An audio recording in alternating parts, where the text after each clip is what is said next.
Hey everybody, it's Valor Swanson here again, live streaming from Life Size. We're going to be talking about some interesting things today. But before we do that, I wanted to remind everybody about the things we talked about last week. I think the title was Can't Be Proud of Half a Cloud. And so the three takeaways from that was to understand why there are pros and cons to each side of the scenario of having cloud, half a cloud, or on-prem being the one with the most cons. And as far as what you should be doing, which technologies should suit your needs, and then who is it going to impact, and why? Security, IT, applications, so forth and so on, application groups, so forth and so on. So this week we've got an interesting title, and that's that only turkeys send home their agents after Thanksgiving. And I've kind of did a little twist on it here because in the UK, we're on lockdown. So we literally are all here stuck in our houses. We can't go anywhere except, for essentials such as groceries, so forth and so on. And so the point here is things are going to be changing here shortly as far as the balance and the mix of people working from home and working in the contact centers. And here in the UK and Europe, people being able to go, to work in the first place. So I want to go from that to a discussion about Sociotech. So I'm not sure if you guys have heard of the word Sociotech. So Sociotech was introduced to me way back in the day, back in the early 90s. And it stands for social technical. And social technical meaning that you're taking into account various factors in a very complex environment. But before I show the slide, though, I want to tell you a little story. So back in the day when I was on the phones, AT&T selling the Reach Out America plan, outbound telemarketing for 3 years. It was hell, but I learned how to do all kinds of cool American accents by calling different parts of the United States. But I was a little bit of a rebel, a little 5 earrings in my ear, and was always trying to not do my work. But at the same time, when I was talked to by the management team, they did see that there was something that I didn't see myself, obviously. But they took people like me with my profile and some other folks, and they put us together in a team. And we were taught this concept called Sociotech, and it was about creating a balance of different components of a system. And again, I'll show the slide here in a second. But basically, the Sociotech team was a team of agents that had no manager. And so we all were it was basically like telemarketing Survivor Island. And so we all had to work together. There was like 12 of us, and they were given the rules. Basically, you have your conversion rates that you had to meet, attendance, logging in late, adherence to schedule, all the typical contact center measurements and KPIs that are out there. But we had to manage ourselves. And we were assigned an advisor, which was a supervisor, but that supervisor never came to check on us. We had to do readouts every Friday to the management team on how we were doing. And then get this, we had to coach each other. And at the end of the day, if somebody was not performing at the end of that month, they were giving a warning. And if they didn't make it, we had collectively as a group had to fire that person.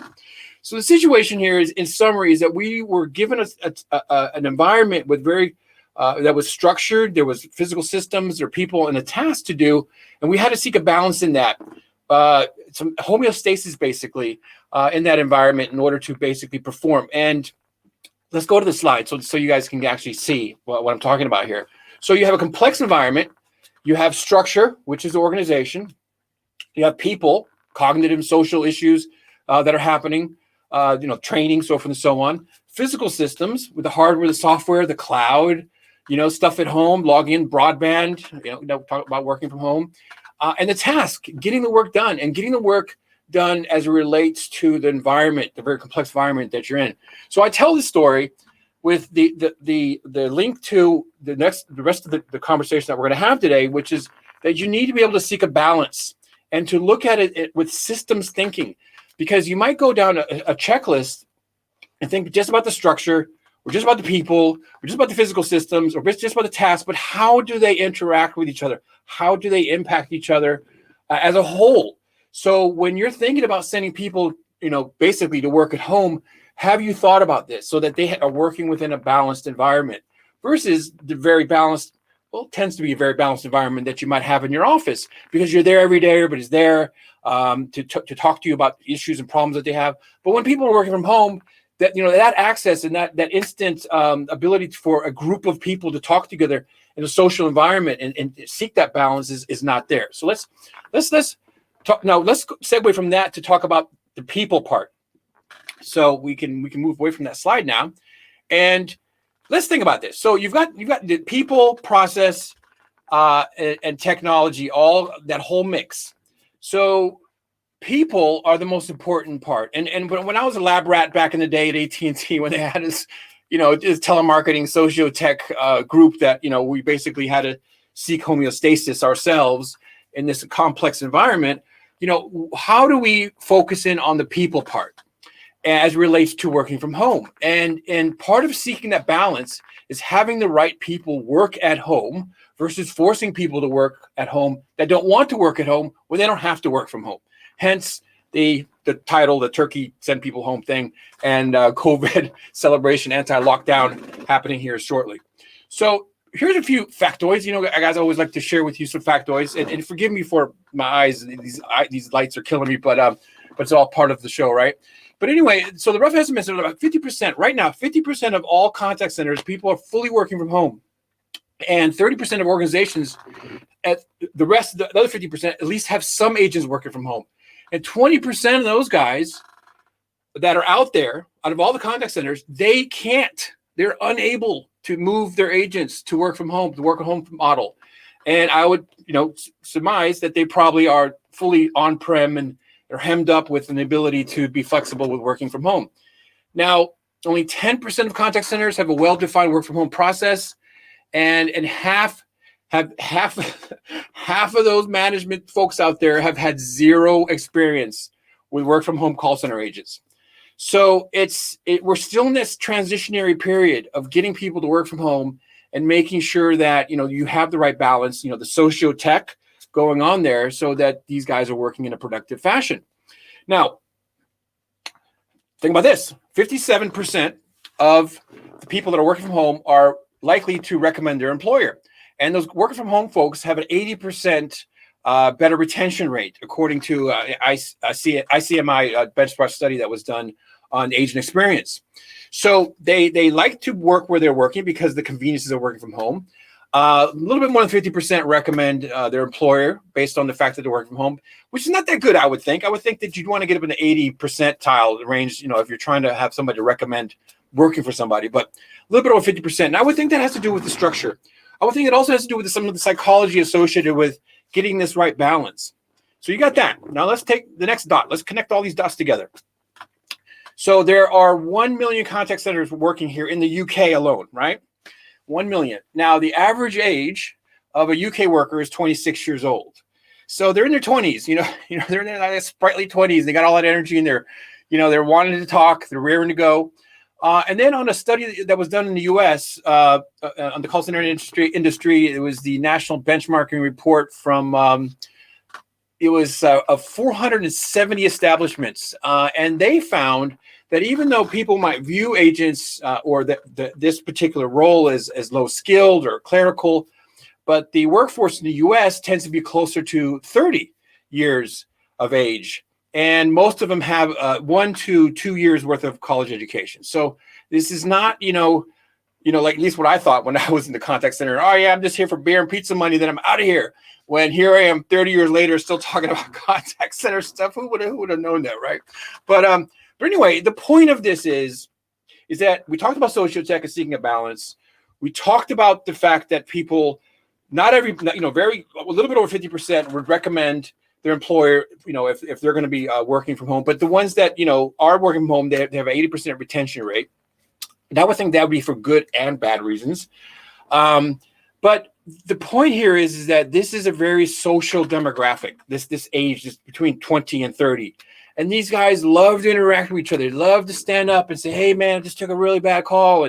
Or, hey, can you help me with filling out this paperwork? And so they really, really need to interact with each other as much as possible. So does your platform provide that capability that these guys can work from home and collaborate with each other, see each other on video, and be able to support each other through these very tough calls because of the nature of the business and the nature of them themselves. They like to socialize, and they're in an environment where they're taking a lot of calls at home. Now, the point here about sending them home is I wanted to ask the question to you guys. Who of these agents want to work at home? Have you thought about that? I know you're like, oh yeah, we're closing down the buildings. We're saving lots of money. We don't have to buy furniture anymore. But the reality is like, who wants to work from home? Have you thought about that? Have you asked that question of your agents? I'm sure some of you guys have done that. But how do you assess who's best from working from home? Is working from home viewed upon as a reward, or is it reviewed upon as a punishment, or is it just reviewed upon as just, okay, this is how we're working right now? And how do you identify who's best suited to be working from home? So the same goes for the team leaders and supervisors. Are there some supervisors that are better suited to be in person, right there over Johnny's shoulder, patting him on the back and telling him he's doing a good job? Or are they suited for working from home because they just do a good job of being able to manage their tech and being able to talk to people and rally the troops in a virtual fashion? So what behavioral KPIs are you utilizing to manage these people from home? And given all of the questions that Sociotech makes you confront, have you considered these things as it relates to the people? When I say that, wanting to work from home, instead of just sending them, to say, okay, you're going to be working from home from now on and forever, or you're going to be going into the office. Have you considered the factors of seeking a balance between all these different, the complex environment, the demographics, how they like to work, and tell people about how great their job is or stay there, and then from that define who wants to work from home given the circumstances that we're in right now. So I got a little hat here today as homage to this age group. I was told about this rapper called Chance the Rapper. So, I got a little hat here with the number 3 on it.